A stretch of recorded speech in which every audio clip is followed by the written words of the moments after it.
Protestors are out here in Newark looking absolutely defeated, showing their monumental beatdown by New Jersey State Police and ICE SRT tonight. They're clearly deflated and are scrambling to put the pieces of their camp back together. Alright, so at 11 p.m., I guess there was a bit of a clash. Look at those Target bags.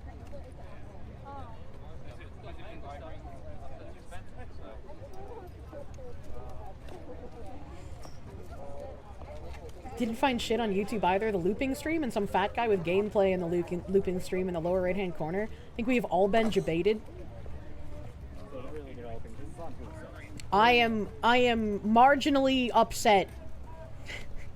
I am marginally upset that getting, like, accurate real-time news coverage has become this difficult. Because clickbaiting, I guess, matters more. Our crows, thank you for the Prom. Thank you for proving. Oh my god, they really do have, like, a little tent city. Look at all this fucking trash, man. Look at all this fucking trash. There's a medic station over there. I'm gonna bring it.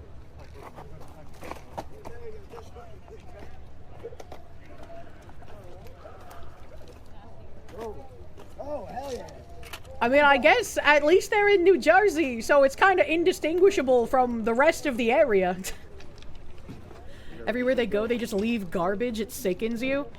Yeah, but they're like climate warriors. You need to use a paper straw. ICE rushed out and took all the rioters' barriers and bricks out here in Newark.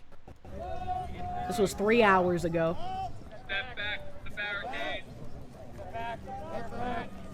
Well, thanks for getting up and trying Foxu. It was a nice surprise to see you again. Moonya. Moonya! I'm sorry, Storyful is retarded, and I got everyone excited. Where's the media to report this? I saw several streams still live, and I was like, okay, well, if there's several streams still live, it's still going on. That's usually my indicator. If there's just one stream, I'm like, probably nothing happening. My avatar's making you want to eat pancakes. I love pancakes!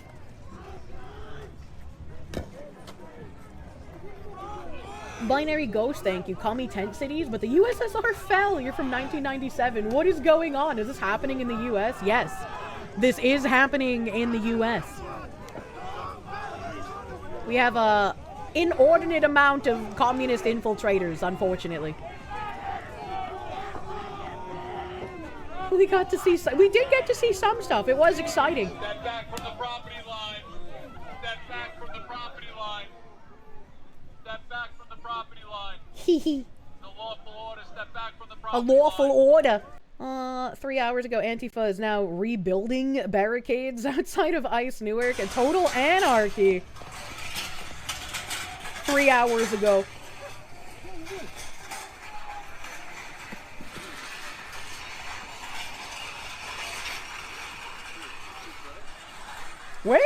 Can you just, like, buy these from Home Depot? Like, where did they even get all of these metal gates from? I remember having no job. Yeah, I've been unemployed before, and I didn't do this shit. At the gate store. They just steal them? Yeah, I wouldn't doubt that one. Clearly, New York's honorable chatters need to go down there and incite. No, do not. Do not incite shit. If anyone ever went to one of these riot things, all you should do is stand there and record. Live stream it and document. Do not actually do anything. Even being here puts anyone streaming it in, like, a very precarious position. Do not put yourself in danger. They clearly repossessed them for the purpose of revolution. Oh, true. My bad. My bad, buddy. That makes it okay. Antifa Terries, and are you allowed to self-defense a commie? For some reason, even people waving Antifa flags aren't getting arrested despite them being a, like, foreign terror group designation or whatever. They're bright orange. They're probably from the DOT. Jesus Christ. I just thought Home Depot because, you know, Home Depot orange. Mr. Sleepy Man, thank you. We're happy because we get late night muñas delivered by Foxu. New Jersey State Police are gone, but so are the free speech zones. Rioters mad as hell. Massive volleys of tear gas and pepper balls cleared a majority of the crowd. Playing nice does not work. Keep using overwhelming force like this. Are we gonna see the overwhelming force or just like the aftermath of it though? Cause like... Andrew Taz, thank you. Can't riot on an empty stomach, need snacks. Do they still have 24-hour places to eat in New Jersey? Oh yeah, make sure to get a real close-up of that fucking tear gas, buddy. Not many. Pneumonia. Looks like Cam Higbee got roughed up pretty good. Oh, was he down here for this shit? Jack Roeder, thank you. Holy shit, Late Night Foxu, take my money. Thank you. Thank you, my guy.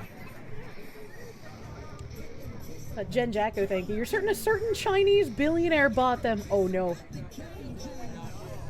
No, don't play music. Why are we rioting? Commies angry that we're enforcing laws and deporting criminals and shit. ICE unloaded pepper balls. That's what I want to see.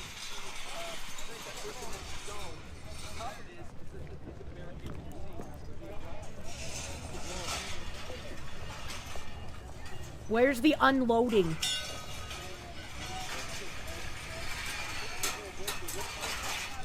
Nice over-chill lo-fi to study to. We hot spicy urban riots. So far, we just hot spicy gate dragging noises.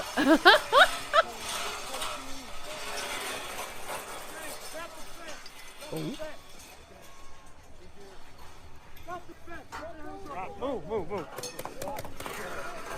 There is the local news channel 12 YouTube live stream about to go live covering news. Might have something shortly. Maybe. Maybe. We just need to monitor the situation. We do need to monitor the situation.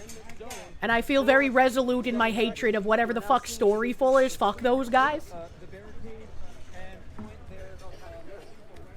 There's like someone narrating this who was probably live streaming at the time. Acting AG Todd Blanchy here saying, told you, FBI just arrested the man who threatened to kill ICE officers and their families. Fuck around, find out. I'm glad. I'm glad that this guy got fucking arrested for threatening people. However, it's still kind of weird that they didn't arrest him on the spot. That's the problem. These people are so used to saying what they want online, they try it in person and it doesn't go well. It's like this fucking retard here. Good job protecting free speech. Threats are not protected, my guy. I don't know if you know this. I know you're used to the law not applying to you, but... it said United Airlines Flight 2005 from Chicago O'Hare to Minneapolis diverted to Madison, Wisconsin after a level 4 security incident occurred on board. Law enforcement on board the aircraft subdued the subject until landing, where the aircraft was met by additional law enforcement. This was a level 4 incident, indicates an attempted or actual breach of the cockpit. And someone else here posted more info saying FAA hijack protocol squawk 7500. FAA procedures when a pilot reports hijacking to ATC, assign squawk code 7500.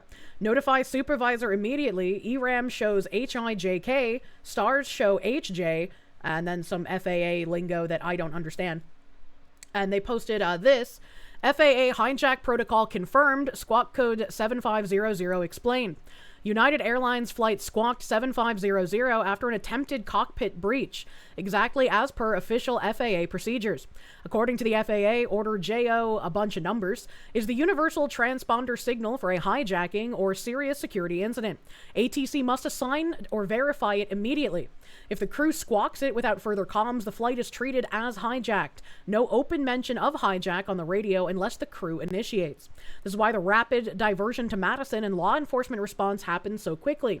Full procedures below, attached the provided FAA document image. Stay safe up there. Aviation security protocols work when followed. And this is a screenshot just explaining the squawk coding for attempted or actual hijackings. Law enforcement on board Air Marshal. Lucky there was one on board. Dude posts a major incident and then signs off. What a dick! Suspect detained after attempted cockpit breach aboard United Airlines flight from Chicago to Minneapolis. Aircraft diverted and landed safely in Madison, Wisconsin. So I guess this is the people on the ground arresting the guy. I'm not sure. I'm also not sure what this green thing is. There was a threat level 4 attempted breach of flight deck on a UAL domestic flight. What? Why is it broken up like that? The flight in question has now diverted and landed safely. At this time, there's no indication of any further threat. Signed Chid Jake Brown. Let's see here. United Airlines flight traveling. So this is another picture. Traveling from Chicago to Minneapolis made an unscheduled landing in Madison after a disruptive passenger reportedly caused a security concern. According to passenger accounts, the individual became aggressive during the flight and was allegedly shouting in Russian before being removed by law enforcement upon landing. Well, that's a new one. Usually they don't scream in Russian. Usually it's some kind of Allahu Akbar stuff. Images from the scene showed officers escorting a man off the aircraft. United Airlines confirmed the aircraft landed safely and said the flight was expected to continue to Minneapolis after the situation was resolved. Yeah, I don't know. Maybe he was Chechen? Yeah, that's what this guy said right here. Chechens, I'm not pronouncing that right, a Muslim group within Russia, can sound Russian if you do not know the language. Do not forget they were found breaching bases and taking pictures of commanders in their homes in and around bases before the 2024 election. Hashtag Boston Marathon bombing. That's true. Those were Chechen guys, were they not? I'm kind of, I guess, nervous, right? Because, like, you know, the 250th celebration is coming up. And I don't want anything bad to happen, but it's like, it feels like that's a perfect opportunity for somebody who wants to do bad things to do bad things. Well, not a boring Saturday, at least, I guess. And I guess we'll keep monitoring the situation. We're monitoring the situation, chat. Nothing ever happens. We'll see if was kick off again tonight. Thanks for bringing up the hijacking. You didn't see it earlier. When this came up, I was like, that's fucking terrifying. If I was on a plane and an attempted hijacking happened, it wouldn't matter to me that we got to the ground safely. I would never want to get on a plane again. I'd be like, that's it. I'm done. I'm already, like, more terrified of flying than I've ever been in my entire life.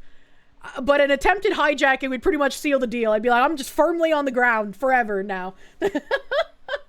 Have you ever wanted a pet, but the responsibility of remembering to feed and water something alive is a horrifying prospect? Get your very own Korsche today. This little guy is too low IQ to understand it's not alive. Do you already own the Conco's My Little Padded Room Magical Girl Kirsche plush? Well, get this companion Korsche to keep her company. Or maybe you just want to commit war crimes with a reliable partner who won't snitch to Interpol about your dastardly doings. Get your Korsche today. The Korsche will continue to love you, no matter what.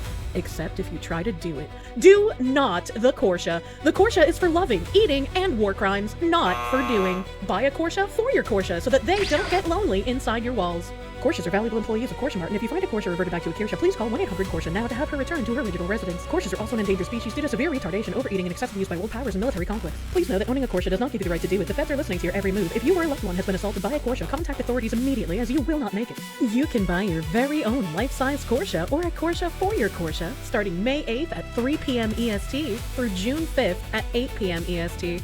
Get yours now before they escape and are gone forever. I don't know what the fuck is going on with Dr. Uncle Turtle Boy, but when I loaded up Twitter today, this was the first thing I was greeted by.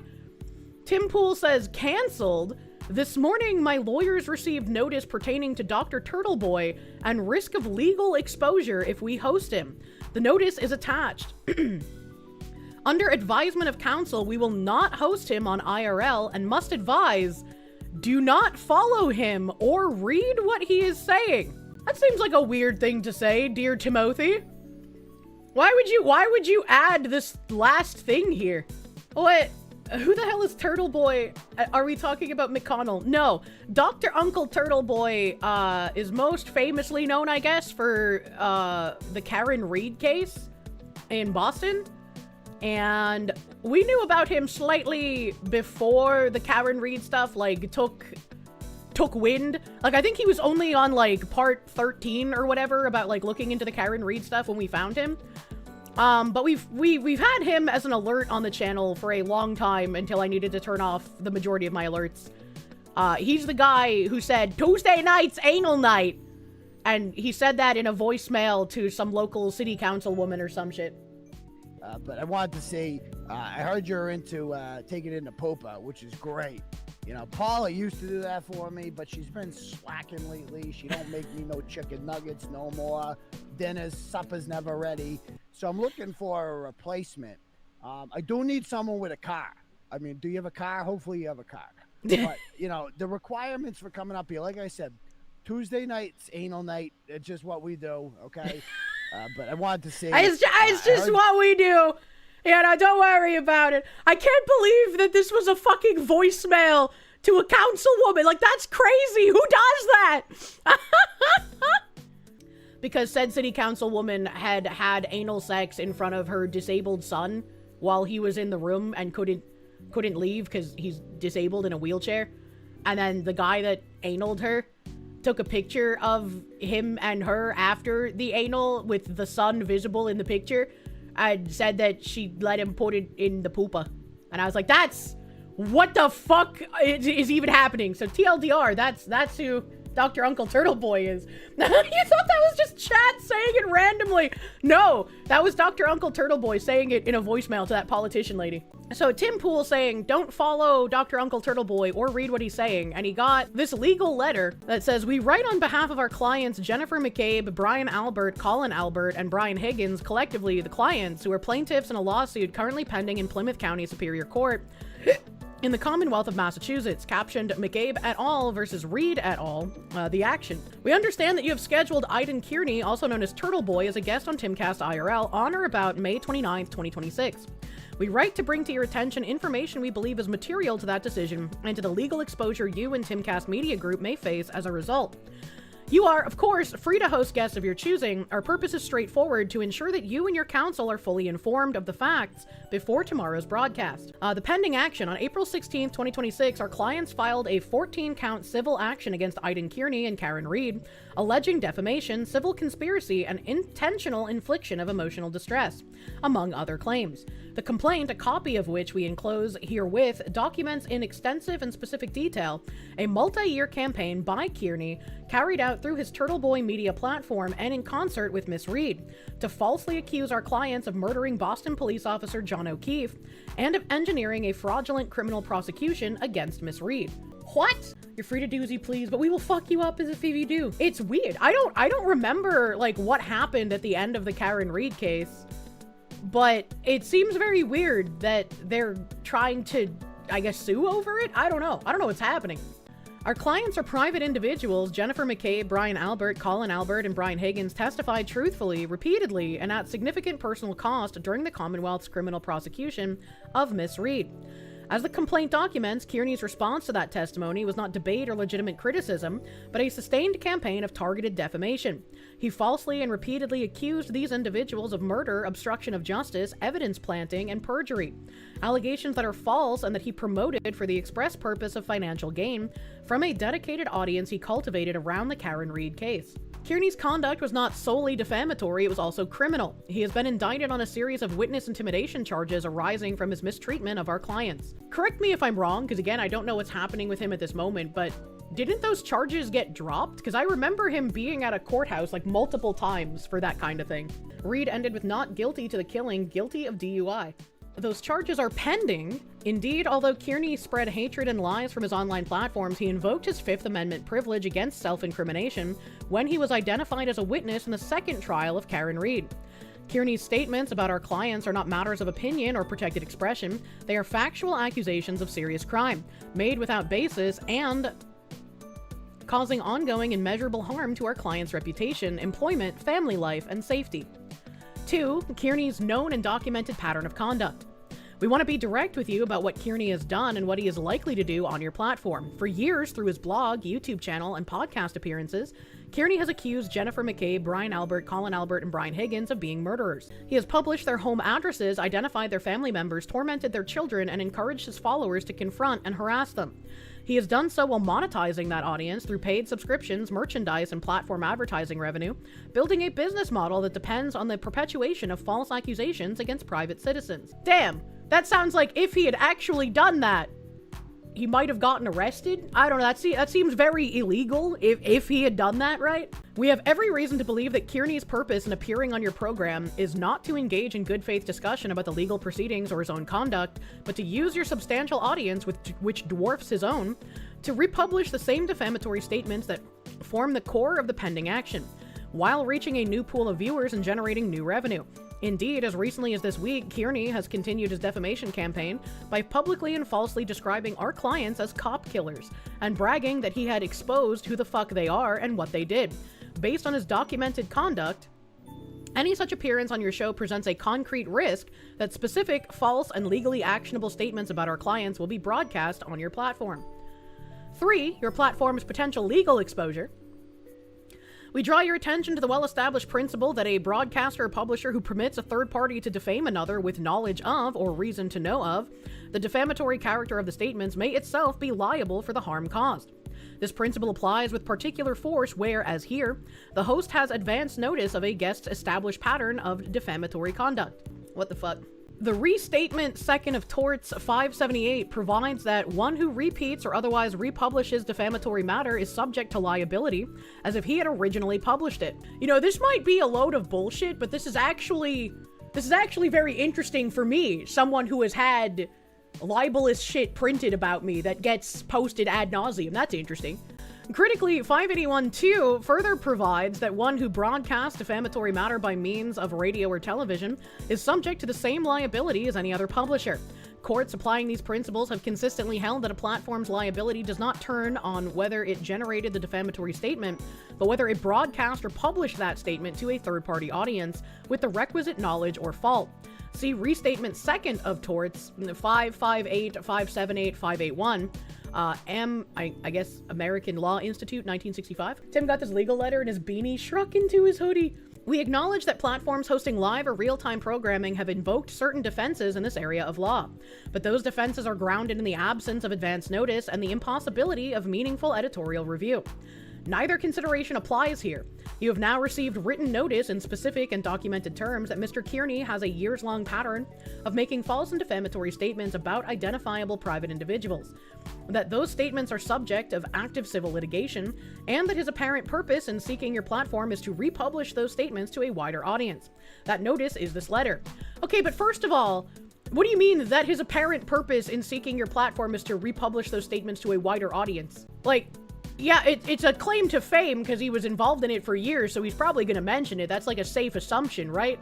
But you can't be like, he's some scheming evil warlord purposefully trying to make more people believe this one thing that we take umbrage with, and he needed Tim Pool's audience for that. The lawyer would have to have some sort of recording or transmitted message where Turtle Boy admitted that they were defaming and Tim agreed to it. I mean, probably wouldn't need something like that, but you would need some kind of like post or audio of him being like, yeah, I'm just using Timothy, by the way. That's kind of insane. Thanks, Beanie Man. I definitely won't look at what Turtle Boy was saying. We urge you to consult with your own counsel before making any decisions about Mr. Kearney's appearance. For what we are asking. We ask you, 1, review the enclosed complaint in full so that you understand the scope and specificity of the claims pending against Mr. Kearney. And 2, consult with counsel regarding your personal and your company's potential exposure as a republisher of defamatory content under applicable law. We hope that after taking these steps, you conclude that hosting Mr. Kearney is neither in your interest nor in the public interest. Bro, that's fucking wild, dude. However, if you choose to proceed, we ask that you take reasonable editorial precautions to prevent Mr. Kearney from repeating specific false factual allegations about our clients. In particular, any allegation that they murdered, concealed the murder of, or framed Karen Reed for the murder of John O'Keefe. Our clients have endured years of harassment, threats, and reputational destruction because they did what every citizen is asked to do. They came forward, told the truth, and cooperated with law enforcement. They deserve, at minimum, not to have lies told about them amplified further by a media platform with millions of subscribers. We are available to speak with you or your counsel at your convenience and can provide you with additional documentation as appropriate. Please do not hesitate to contact us. Now, see, that's very interesting to me. That's very interesting to me that it's just, you know, we're supposed to believe that you guys are the ones telling the truth and Kearney's the one lying. What's the proof you got of that, honestly? Dr. Uncle Turtle Boy in the comments saying, here's the full story about how Karen Reed was framed for murdering John O'Keefe after he went inside Brian Albert's house alive before being placed on his front lawn to die in a blizzard. And then he also said, the McAlberts really don't want me to go on a show with millions of viewers and discuss documented facts, court filings, and other evidence from a highly publicized murder trial in which the defendant was acquitted. They don't want the public to read articles entitled Top 15 Reasons It's Reasonable to Believe Colin Did It. That's fucking crazy. I don't know what it is, but I'm hoping that Timothy here is being very tongue-in-cheek with the do not follow him or read what he's saying, being a Streisand effect, amplifying, being like, hey, we got legally threatened, so we can't do this. However, wink wink nudge nudge. Don't look at what he's saying, you know? If OJ couldn't sue anyone that said he killed his wife, how can they sue Turtle Guy over this? That's a great fucking question. I have no idea. And it's like, I agree that they're improperly assigning malicious intent, but also, Bridge is like the biggest thing I've uncovered, right? If I go on a podcast, you can be sure I'm going to mention Bridge at some point, right? The Karen Reed trial is like Turtle Boy's Bridge, right? It's something he's spent so much time in. He's gotten a lot of, I don't want to say attention because it's like, it was good work. But it's something he's got a lot of attention for. And I think him mentioning it is just as likely as me mentioning Bridge, right? Because it's like, that's what we're known for, as it were. But they are, I agree, improperly assigning malicious intent. Someone said, making fun of a black man that was murdered by a white cop is not the same as making fun of a dead Nazi, which is an interesting thing to call Charlie Kirk, since he was not. A Howling Mutant said, you can tell that liberals are kind of embarrassed that they burned down cities and openly wept in front of George Floyd's golden sarcophagus. But it was so blatant, they can't even go back on it. Yeah, like, their biggest tool is being able to gaslight people about historical facts. Being like, no, that didn't actually happen. Here's how it really happened. And it's just a bunch of, like, made-up commie bullshit. And fucking Paul over here. They were literally baptizing libtards by the hundreds in the name of George Floyd. They thought he was literally the next coming of Christ. Now, I've been making fun of these retards for trying to, like, canonically give sainthood to George Floyd. You know, the little Saint Floyd of the fentanyl jingle is meant to make fun of those people, which is probably why they seethe and try to call me racist over it when it has to do more with them than actually George Floyd.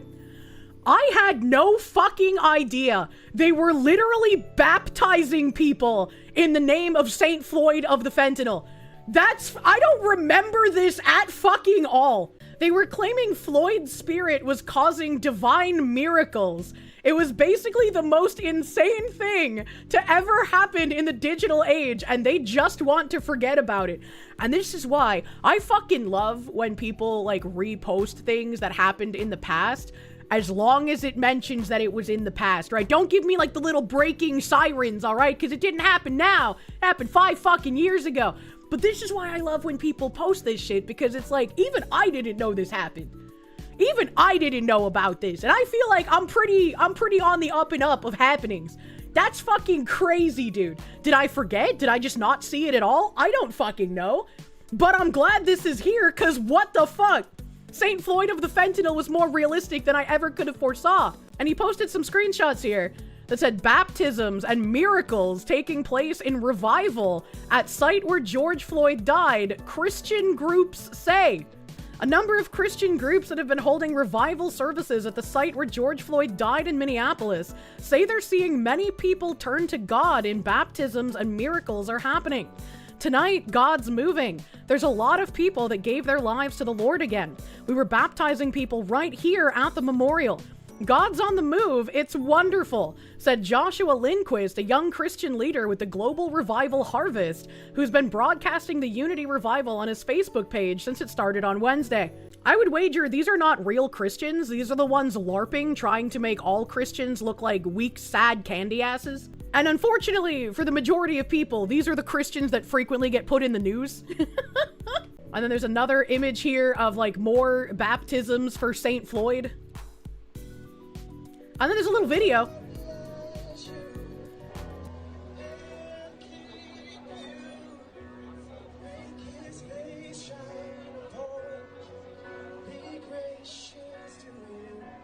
Saint Floyd of the fentanyl, in his name we pray, amen.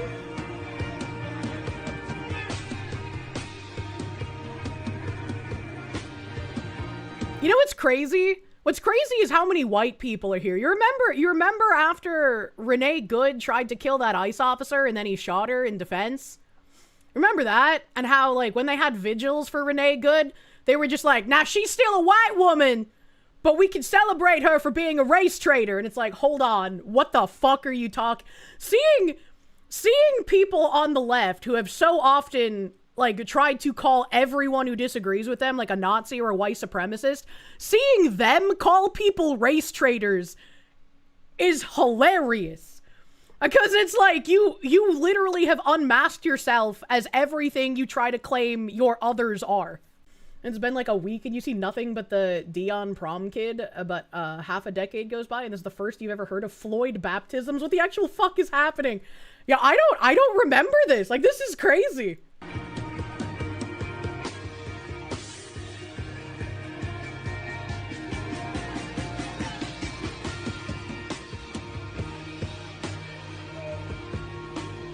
Actually insane. Reminder that George had nearly 4 times the lethal amount of fentanyl in his system, plus a speedball of other drugs. I love that whenever anybody tries to post about Floyd, someone is always there to post the autopsy report. To be fair to everyone here, it's so fucking out there. You're pretty sure everyone here thought this was satire from The Onion or something. It's like with that weird fucking, menstrual equity, like, bleeding for everyone bullshit that Blabs brought up on side scrollers. I was just like, it's indistinguishable from a poll shitpost 10 years ago. Like, that's insane. That's insane. If you had showed me that 10 years ago, I'd been like, yeah, that came from Poll. That's a guy shitposting. He's probably from Australia, right? Like, I have no idea who this streamer is or the streamer that he found. Mr. Arthur was shocked when he caught a live fire while browsing Just Chatting. What are the fucking odds, dude? What the hell? Maybe I should browse Just Chatting and see if, like, some weird shit happens. Cause what the hell? Interesting. Holy shit, what is happening here? Oh. There's like a cable and like a bag on the floor. What is this guy doing? What is going on? He's trying to light a cigarette. Wait, why is the inside of their house got like really shitty writing all over the walls and there's like a bed behind them? What the why are half of them in pajamas? What is going on?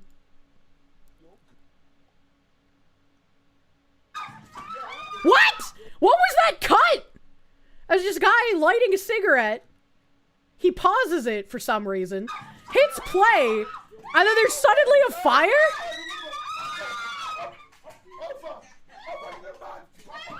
Is this happening right now? What is that timing? What the fuck? You know, the ceiling bird could have helped here, maybe. What the? Are you kidding me? The camera disconnected.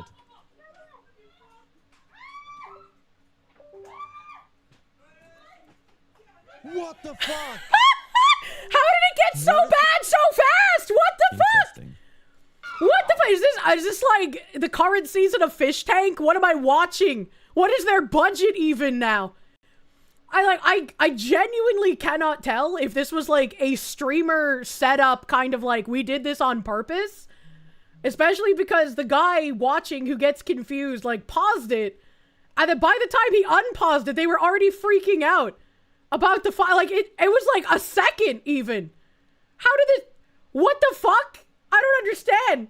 This reminds me of the Japanese guy who burnt his house down on livestream by playing with his lighter. What the fuck? Carpet has probably never been cleaned. Just completely soaked in oil and alcohol. Oh my god. And that looks like lighter fluid burning. What the? Why? The jump cut is confusing. The him pausing is the confusing part. The like pausing to just like immediate fire on the ground. Like what happened here? The rest of it makes sense because like, yeah, that camera, if it's getting hot, is gonna start malfunctioning. Probably trying to use alcohol instead of water. Oh my god. Look at the guy on the left. The one in the pajamas.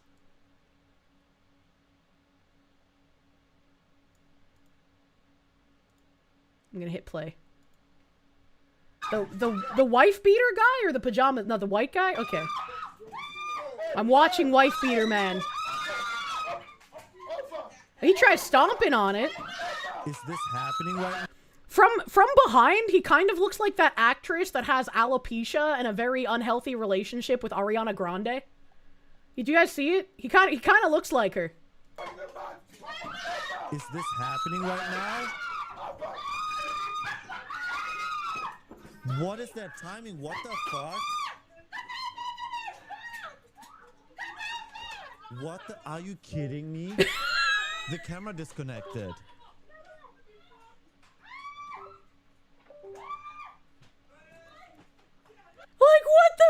What are the fucking odds, dude? That flame immediately caught its second wind. The cup he kicked on it might have had alcohol. Oh, fuck. You know, that makes sense. I didn't even see that he kicked a cup. Fuck, dude.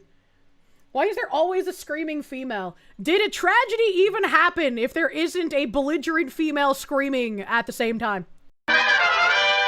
7 News has learned that an illegal immigrant who had prior charges for rape was released back in Virginia before he sexually assaulted a woman in Arlington. Wow, who could have seen this coming? Who could have predicted this would happen if you let a rapist free? He might rape again. Maybe we do need to teach people that rape is bad. 7 News confirmed that a man accused of sexually assaulting a woman in the stairwell of an Arlington parking garage is in the country illegally. U.S. Department of Homeland Security Assistant Secretary Lauren Biss told 7 News reporter Nick Minnock that Cristobal Leobardo Vasquez Sanchez, never trust a man with more than 3 names, is from El Salvador and had prior charges for rape, sexual assault, property damage, drug possession, and larceny. Biss said that U.S. Immigration and Customs Enforcement lodged a detainer and arrest warrant for Vasquez Sanchez on May 25, 2026, after a charge for property damage on April 22, 2025. Sanctuary politicians released this criminal from jail back into Virginia communities. Vasquez Sanchez then went on to rack up charges for rape and sexual assault.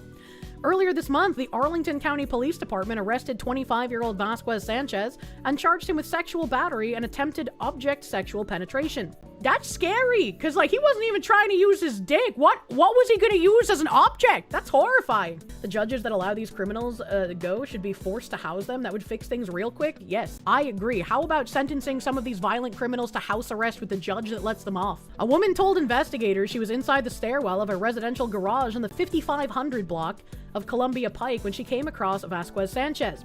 He started speaking to her and then touching her inappropriately. I was just thinking of, after I said that thing, about how about the judges have to house the criminals that they let free? So someone out there, I'm sure, is going to be like, oh my god, they want bad things to happen to these judges. What would you mean we want bad things to happen to the judges? The judges let them free. That means the judges think that they're not a danger to other people, right? Right? And if they're not a danger to other people, then it's fine for the judge to house them since the judge wanted to release them, right? The woman was able to get help from another person coming into the garage, police said. Vasquez Sanchez then ran away. Governor Spanberger's decision to end cooperation with ICE in Virginia has allowed criminals to be released back into American communities.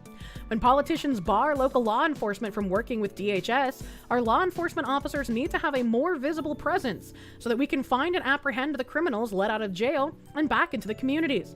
While Governor Spanberger continues to allow the release of pedophiles, rapists, gang members, and murderers onto Virginia's streets, DHS law enforcement will continue risking their lives to arrest these heinous criminals, Biss said in a statement. Vasquez Sanchez was locked up at the Arlington County Jail and remains in custody. According to court records, his next hearing before a judge is July 7th. I can't wait until that judge also lets him free. They'll be like, oh, well, he sexually assaulted this woman, but the assault didn't last long enough, so you're free to go, sir. We take pointers from Sweden, don't worry about it. When did rape become social justice to the left? Because you should be put to death if you are white and a rapist, but if you're any other color and a rapist, you know, that's fine. That's just your culture. And that's not racist at all. That's not racist at all when it comes from a leftist somehow. I don't understand how that works. A Pirate Nation tweeting out, huge win for gamers and consumer rights. The California State Assembly just passed AB 1921, the Protect Our Games Act. It passed on the floor by a vote of 43 to 16. The bill would force video game companies to give players a heads up before they shut down the servers for a game. It would also make them provide a way for people to keep playing afterward, like adding offline mode or letting community servers take over. Quick recap of what the bill does. 60-day advance notice before any server shutdown or major service change that would make a game unplayable in its ordinary use. Companies must then provide a workable solution so players can keep playing, usually in offline mode or a patch, a community server support, or in some cases, a full refund. Applies to digital games first sold or substantially re-released in California after January 1st, 2027. Does not affect subscription games, free-to-play titles, or games that are already permanently offline or single-player. There are single-player subscription games? What did they mean by this? What single-player game has a subscription? We can play Conquered now! Yay! Oh my god. It says January 1st, 2027, so this won't go into effect until next year. Gotcha, like Zenless Zone Zero. Oh, I guess that's fair. They do have, like, battle passes. A battle pass isn't really... I mean, I guess technically it's a subscription, but when I think subscription, I think of, like, World of Warcraft. You have to pay a sub to play. Final Fantasy XIV, you know, it's a subscription game. Back in the day, like, Ion was a sub game. Terra was a sub game before they went free to play. It says or. I know it says or, but, like, I guess I was trying to, like, think. I was trying to think, like, are there any single-player sub-games? Is, like, where my brain went. This affects, like, no games. Because if it doesn't affect subscription games, so it wouldn't affect, like, World of Warcraft, doesn't affect free-to-play titles, so it wouldn't affect gacha games that have microtransaction hell, games that are already permanently offline or single-player. So, like, what does it affect? What games is it? I guess it's, like, a buy-to-play, so, like, a Call of Duty, question mark? Or, like, a Battlefield, question mark? Future Conquereds. Doesn't include free-to-play games, as if those games don't have people throwing hundreds at them. I mean, free-to-play games still close down. Terra, as an example. Fucking Alchemy Stars shut down. Fuck. I can't think of other gacha games off the top of my head that have reached end of service. When Azure Lane reaches end of service, I'm probably gonna have to, like, take some time off stream. I'm gonna actually be mourning like it's a death in the family. Everything these days is free-to-play, but somehow costs thousands. Oh boy, we've saved the online FPS genre. Someday War Thunder will shut down once they have all the military secrets. True. Enforceable by the Attorney General or District Attorneys, and in short, if you buy a game, you should still be able to play it even after the company moves on. No more purchases turning into a rental that expires when the server dies. I'm not sure how many games that would affect, but, like, this is a ever rare California win. We have, the person who swatted, Jim and his wife got sentenced to 4 years in prison, followed by 3 years probation. He and his tryhard friends all rolled over on each other and were involved with the group that hacked both Chud Buds and Post, more than likely. Sucks to suck, Thomas. Who spells Thomas with an S and a Z? What the fuck? Thomas Sabo. Case number whatever. Dear James Augustine, the enclosed information is provided by the United States Department of Justice Victim Notification System. As a victim witness professional, my role is to assist you with information and services during the prosecution of this case. I'm contacting you because you were identified by law enforcement as a victim or potential victim during the investigation of the above criminal case. Defendant Thomas Sabo was sentenced by the court. The court ordered the defendant to the following: incarceration of 4 years, followed by supervised release of 3 years, special assessment of $200 doodles. Damn, that's nuts. Get fucked, idiot. Get fucked. And I hope that this happens to anyone who does this kind of doxing kind of shit in the future. Not doxing specifically, fucking swatting. There we go. That's the word I was looking for. Who does this kind of swatting shit to people in the future. It's great to see, like, the law actually kind of catching up with internet bullshit. Finally. Finally. 4 years is more than expected, but way less than deserved. Very true. Very true. I have, like, zero faith in our justice system, so it's really fucking nice to see an actual win. It should be more years, to be honest. Swatter should be charged with attempted murder. They should. But at least this is something. At least this is something. Very happy to see. Very great.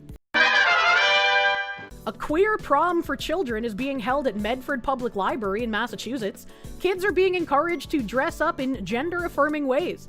Your tax dollars are being used to push mental illness on children inside public libraries. And there is a flyer here from Medford moms, dads, and caregivers that says, "Hello!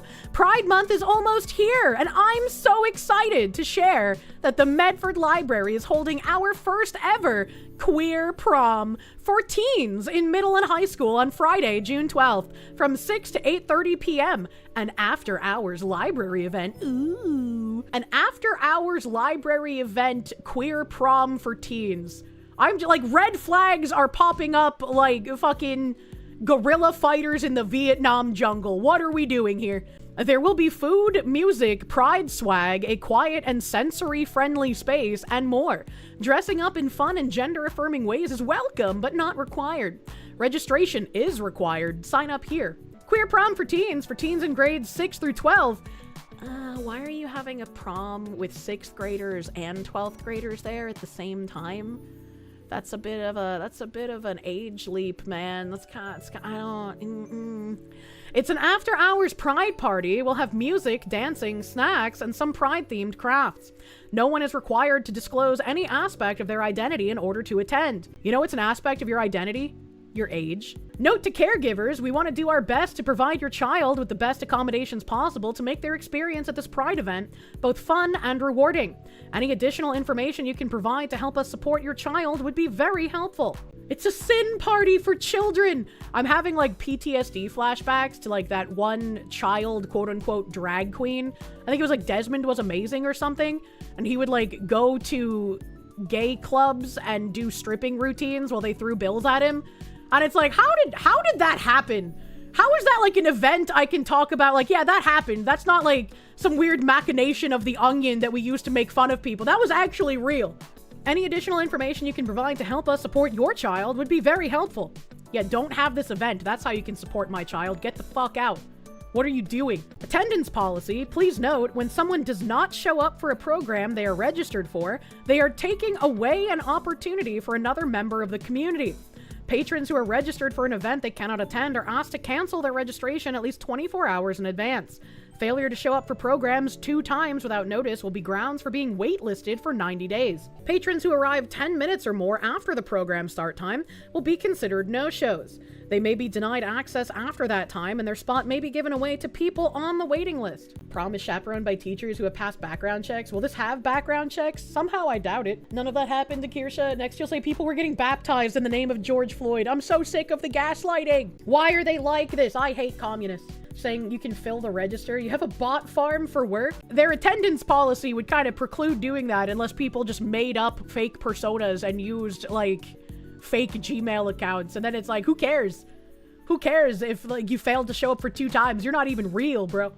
You know, I feel like people RSVPing as well would be like, look at how much interest we have. We're not going to tell you how like 90% of people didn't show up, but just like, look at how many people want these queer proms for children after dark. Fill them up with AI botnet. Honestly, paste. I feel like the best course of action here, instead of like spamming RSVPs, would be to contact the library and be like, what the fuck are you hosting? An after dark queer prom that incorporates 6th graders with 12th graders? What are we doing here? What are we doing here, man? There was a tweet that had this image. Freedom 250, the Great American State Fair, featured performers. And they have a bunch of people I've never fucking heard of. And then also Vanilla Ice, Flo Rida, and Bret Michaels. And the only reason I even know who Baldy Michaels is because of his, like, dating TV show. But they have someone named Martina McBride, who bitched out. Young MC, I don't know who that is. CNC Music Factory, I don't know what that is. Vanilla Ice of Crime Boss fame. Milli Vanilli. Every post I've seen on this has been talking about how either it's horrible that you've added Milli Vanilli to this, or everyone has been lied to about the case about Milli Vanilli. They were also taken advantage of. And I'm over here like, who the fuck is Milli fucking Vanilli? What is happening? And then there's the Commodores. I don't know who those people are. I feel like I might know music by them because the name is like kind of making a fog in my brain, but I can't think of any songs by them. Morris Day and The Time? Why he look like a judge? Who is that? Flo Rida. I know that. I know that guy. And then Bret Michaels. I had no idea why Bret Michaels was famous and got his own dating TV show, but now it makes sense. I guess he's a musician. The VTuber. What the fuck? How is Flo Rida the most recent person? I don't know if this says like we're too young for this, because like I don't know who these people are. Either we're too young or we just have no talented musicians anymore. All of the talented ones are old as fuck. I don't know. Morris Day and the motherfucking what is that? Why do you say that like I know who that is? Morris Day, Jungle Love, Jay and Silent Bob, No Bells? I've watched Jay and Silent Bob. I don't know what Jungle Love is. That sounds kind of racist. Young MC, 55-year-old looking ass motherfucker. Well, I mean, he was young at one time. The Commodores sung Brick. Oh! I love that song. Okay, I know Brick House. Thank you for the information. Some of these are from before your time. Most were all one-hit wonders. Maybe Trump just really likes one-hit wonders. That's why he keeps playing the YMCA song. Trump wanted artists that weren't progressive, which unfortunately means a very small pool to draw from. And apparently the pool was still not small enough because several people are very mad. So we had this thing, and they said, and many more, June 25th to July 10th, 2026, the National Mall, Washington. RSVP now. And, Martina McBride posted this, said, I would like to talk to you and clear the air. I will not be performing at the Great American State Fair on June 25th. I was presented with an opportunity to perform at a nonpartisan event, but that turned out to be misleading. How is that misleading? It's, what is nonpartisan about celebrating America? Oh, I know. Leftists fucking hate this country. That's what. I asked lots of questions and was assured this was a nonpartisan event that was meant to celebrate all 50 states. Is it somehow not? In my mind, I thought this was a great way to celebrate the states and also bring people together in the way that only music can. I saw it as just a bigger version of so many state fairs I have performed at over the years, celebrating community and what makes each state special. Sounds fun, right? Wholesome even. Yesterday, things started changing, and what we were told is, in fact, not what is happening. I've spent my entire career singing songs about real people with real issues. I've been blessed with the opportunity to be a voice for those who have felt like they didn't have one. It greatly upsets me that any fan who has been moved by my music may now feel like I'm abandoning the meaning behind those songs. I assure you that is not the case. I appreciate every single fan who has reached out. I hope to get back to the DC area very soon. What is it? What is even her complaint here? People are saying Spotify makes it easy to never hear your music again. Nonpartisan event, also you at Obama's Christmas party, by the way. This you performing at Obama's White House? Happy Memorial Day to all our veterans that laid down their lives for the country, but sorry, I can't sing for the country, just doesn't feel right. So this is clearly a performative, entitled, weird person, and she can pull out of an America celebration, that's her right. But the fact that she's pulling out of it kind of lets everyone know where she stands on the country in general. She does not like America. She wants to transform America in the way that leftists also want to destroy it. And then apparently more than just her is pulled out. This article saying artist bail on DC bash for America's 250th birthday after being listed on the lineup. Morris Day and the Time, Young MC, and Martina McBride said they wouldn't be performing during a 16-day stretch of festivities on the National Mall starting in late June. Well, I guess it's a good thing that they're all people I've never heard of who decided to pull out, right? 5 musical artists listed as performers in an upcoming event on the National Mall in Washington, D.C. to celebrate America's 250th anniversary said they won't be attending despite being listed on the lineup. Freedom 250, a public-private partnership backed by President Donald Trump, announced a list of performers Wednesday. But shortly after, Morris Day and the Time, Young MC, Martina McBride, the Commodores, and Bret Michaels. Okay, that one's kind of surprising. This guy was like synonymous with America, just like Kid Rock was for the longest time. What the fuck? Announced they would not be making appearances. Contrary to rumor, Morris Day and the Time will not be performing at the Great American State Fair, a graphic the artist posted on social media said. It's a no for me, the post added. Young MC, McBride, the Commodores, and Michaels all specifically called out the event's political nature when announcing that they would not be participating. Brother.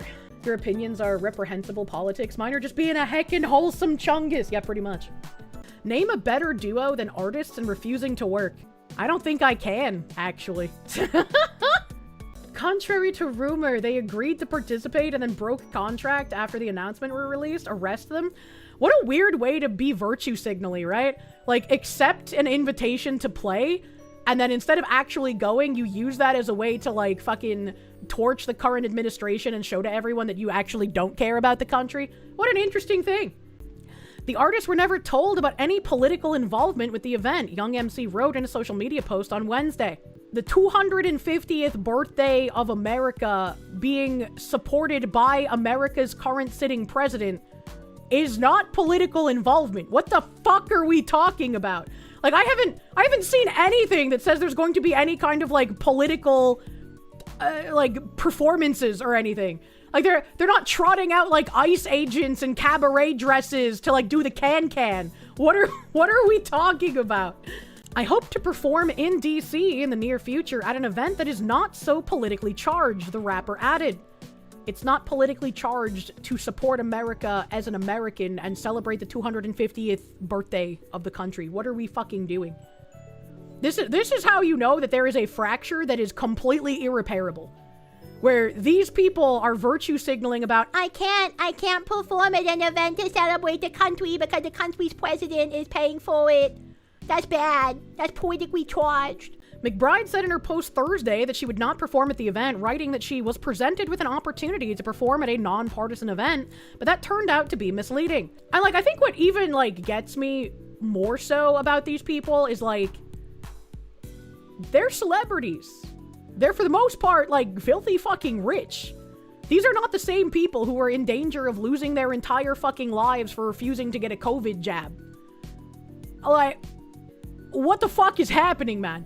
I've asked lots of questions and was assured this was a non-partisan event that was meant to celebrate all 50 states, the country star wrote. Yesterday, things started changing, and what we were told is, in fact, not what is happening. Okay, then how about you stop vague posting and tell me what you were told that is apparently so abhorrent? Because I'm not seeing anything that would be abhorrent here. Vladimir Crystal, thank you. Not gonna lie, that sounds base to see. Nice. And the can-can. You're hoping to see special Capo rides for the Pinkos? If our 250th anniversary was the start of the actual revolution, where they just hovered a helicopter above the stage and started throwing commies out of it, I don't know if it would be even humanly possible to feel, like, more pride for your country. like, yeah, that would definitely make it it would make it partisan though, right? Because, like, the commies wouldn't feel welcome. But, you know, that's okay. The commies shouldn't feel welcome anywhere. They should be VTubers with all the vague posting. Someone earlier was just like, they should have VTubers sing. I don't think there are any even right of center VTubers that do singing that I can think of. Like, I can't sing. I've never heard Leaflet sing. I've never heard Alana sing. I've never heard Nux sing. And that's pretty much where my line stops. I don't know. Give you a Powder and Nux duet. Can Rev or Straub sing? I don't know. I've never heard them sing. I don't know if they can. Sawa has a night. That's true. Have Sawa sing.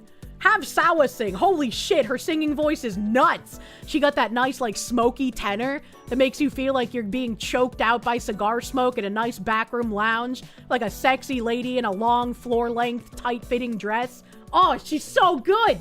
Sawa has all the voices. I fucking love Sawa, dude. Master Prick, thank you. They were given a chance to honor the country's 250th birthday and they threw it away. This is really disgusting and unpatriotic of them.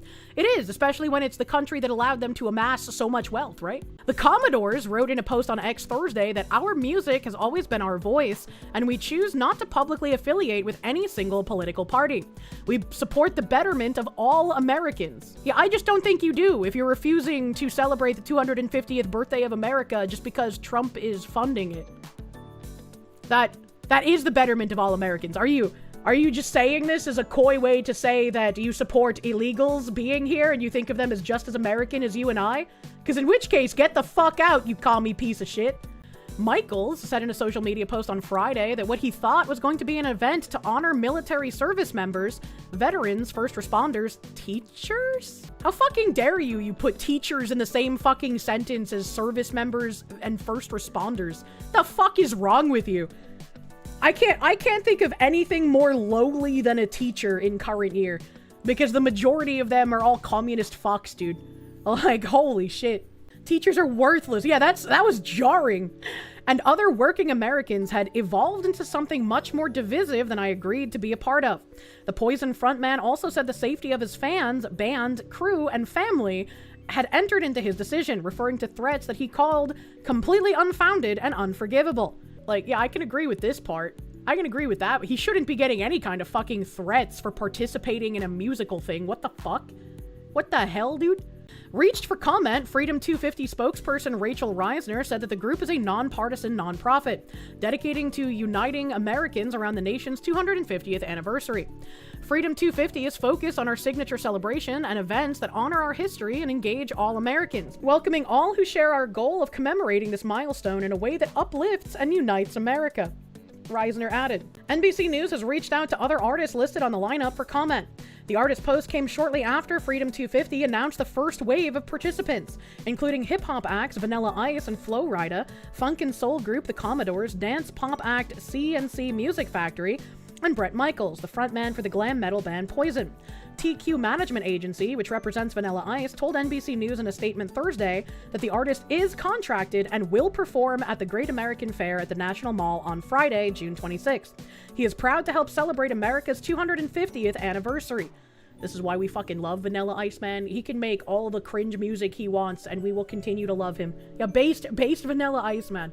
Internet Zen Master, thank you. Bret Michaels is the only one who's given a legitimate excuse. The others are just call me simps. Yeah, like, I'm completely understanding of, like, when you're receiving death threats, and especially when it, like, extends to your family. Like, the left has gotten fucking wild with this shit, and they actually make good on their death threats, which makes it all the more worse, right? This isn't some, like, gamer bro saying, oh, kill yourself. This is someone who's like, I'm going to kill you and your entire family because you associated with this thing I didn't like. And then they will harass you until you cave. And it's fucking wild. You wish it was also 50 Cent just to hand him a signed copy of his game and record? I would love for them to get 50 Cent. Holy shit. Freedom 250 announced that the artist would participate in the Great American State Fair, which will run from June 25th through July 10th on the National Mall. Festivities will include showcases from states and territories, a 110-foot Ferris wheel. I love Ferris wheel. CEO and innovator-led conversations and demonstrations, and special screenings of National Treasure and its sequel, National Treasure Book of Secrets, the organizer said. Trump has also created a task force to spearhead an administration-wide effort to prepare for the anniversary events. The White House said those will include an IndyCar street race around the National Mall and a UFC fight at the White House. The UFC fight is part of the 250th celebration and people are still bitching about it. It's not even just some random thing they decided to do. It's literally part of the celebration. Shut the fuck up, you communist piece of shit. Oh my god, dude. You're 100% confident the commies accepted the contract while planning to cancel, so they'll struggle to find replacements. I was just like, yeah, I wouldn't be surprised if they, like, said yes with the intent of doing this. Not only so it would be difficult to, like, find replacements, but also because they could stand up and virtue signal and get more attention that way. And fucking celebrities love attention like Epstein loves children. So, put commies in the cage. Loser gets deported. You thought VTubers were fake and gay, but you were wrong. There's much like any kind of content creation, there's a lot of strange people in VTubing, but you know.